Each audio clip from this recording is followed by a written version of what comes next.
to the Self-Mastery Earth Survival Guide Part 1. In this section, we will be talking about understanding the energetic body. This section is going to be a foundational piece as we move forward in learning and growing to understand different concepts in related to our energetic capabilities on the other side of what processing emotions and emotions moving through us looks like. So with that, on to the video.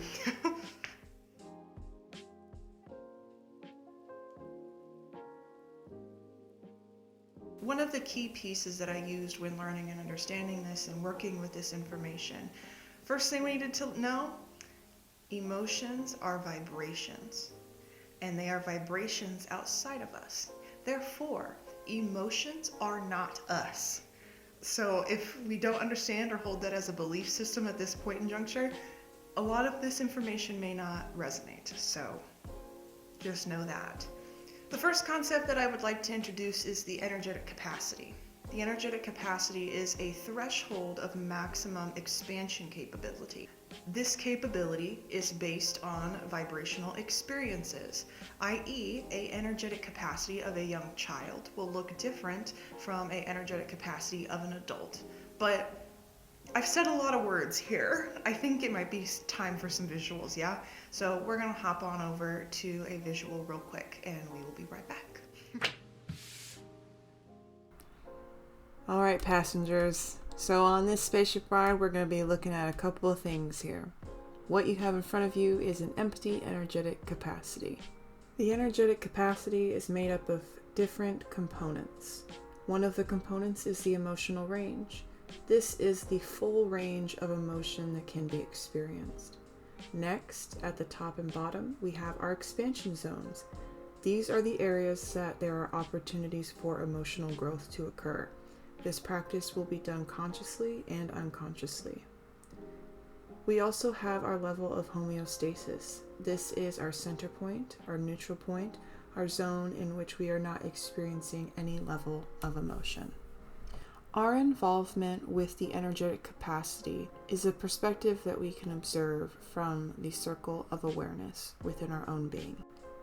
As discussed further on in this video, the circle of awareness can be defined as the awareness in relation to an individual's experience. The size of the circle of awareness will impact the internal and external perspective of processing. To the right, you will see an example of internal, where we are within our own circle of awareness, and just below you'll see the external, and you'll see that circle of awareness expanded outward from the being. When we discuss the circle of awareness in relation to the energetic capacity, we are talking about how our belief systems shift our perspective of our experience. The COA is where different belief systems are stored. The awareness of one's belief systems directly correlates to the ability to draw inward one's own circle of awareness. Welcome back.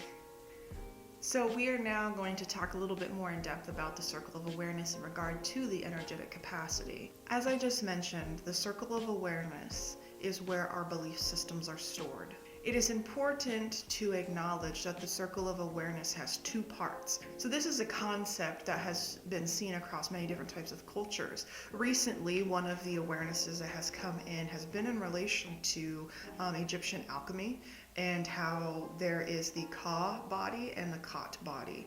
And the Ka body is the energetic body, and then Kat is the physical form. With the circle of awareness, the center is us, the physical form, and the expansion of the bubble is our aura, our energetic field.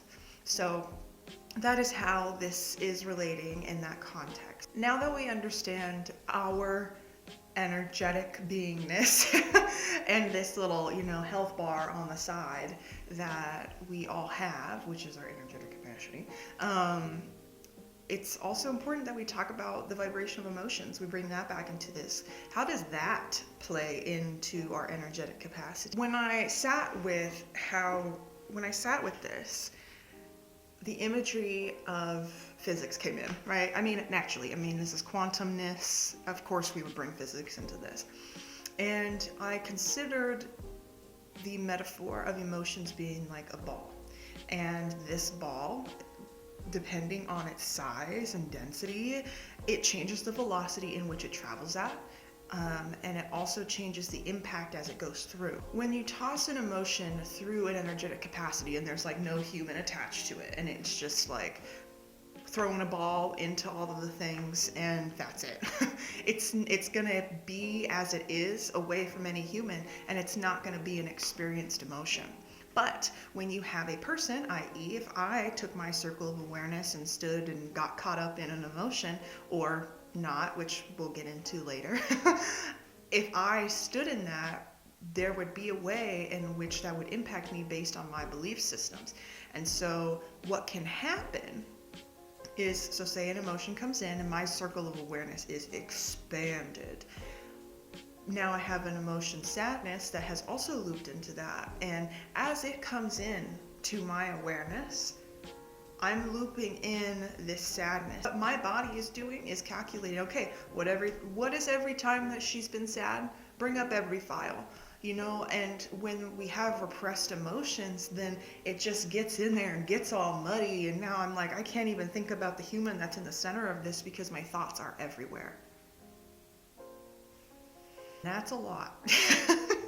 When an emotion moves through our circle of awareness, that is when we have experienced an emotion per the belief systems that we currently hold. That gets a little confusing, right? Because then that begs the question, well, what belief systems am I holding that are helping me interpret what this emotional vibration is moving through me? That's where the looking inward comes in. Because if there has not been an inventory taken of the true deep belief systems that exist within one person, their way of life and how they are living is beautiful in its own right, because every experience is beautiful, but the soul may not be able to shine in the way that it desires to when these belief systems are all clogged up and stopping us. In addition to bringing your awareness inward, when you are inward, you have the ability to move up and down a little bit easier. So here's a couple of examples of all the information I just presented in a graphic, so then it's maybe a little bit easier to understand. All right, passengers, let's get to it. How do emotions move? As mentioned, the vibration of emotions is like a ball. Different size, different density can all impact the velocity in which it travels at. On the right, you'll see an example of 3 different types of emotions. Ones that start higher vibrating, moves to lower, some that are straight through, some that go from low to high. When emotions move through the energetic capacity furthermore into one's circle of awareness, this is where an individual experiences emotion. To the left side of the screen, we have a closer circle of awareness example. Now we have emotions moving through the circle of awareness. Notice how there isn't as much space for the emotions to move through because the focus is more inward. All right, now let's go ahead and reset.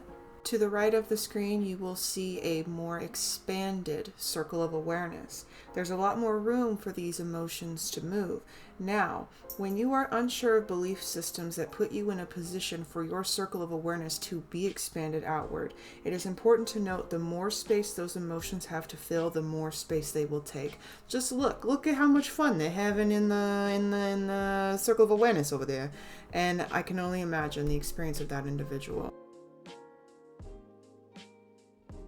Now, in these examples, we specifically give the perspective of remaining at homeostasis. But in addition to bringing your awareness inward, you can also move it higher.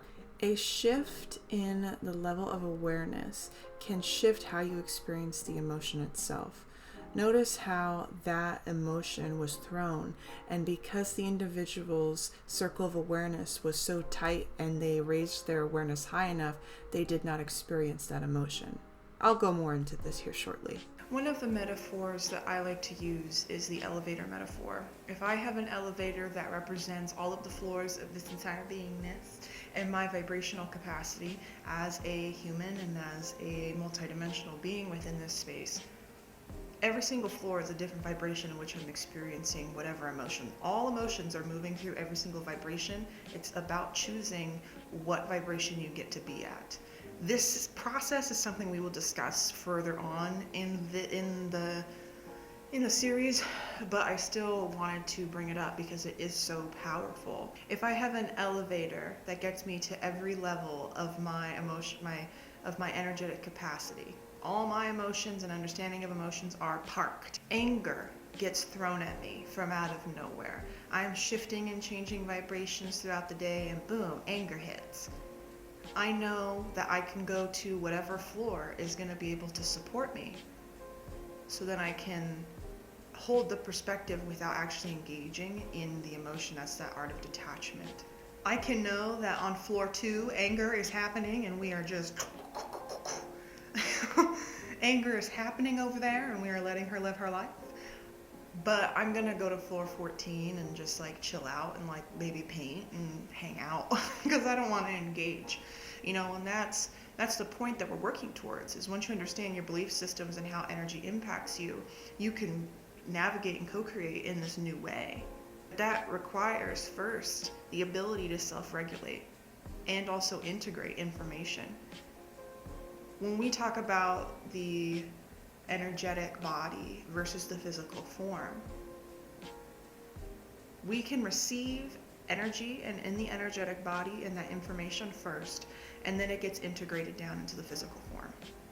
And that's through the process of self-regulation. In part 2 of this series, we will be taking a deeper dive into the process of self-regulation and integration per the energetic capacity. We will be taking a look at some core principles that can be used potentially to help structure and build how to self-regulate. With that, if you feel I have earned your subscription, feel free to like and comment as well. Whatever feels good. Please take what resonates and leave what doesn't. And as always, thank you for sitting with me, and have a day where you hold space for whatever comes up for you. I'll see you in the next one.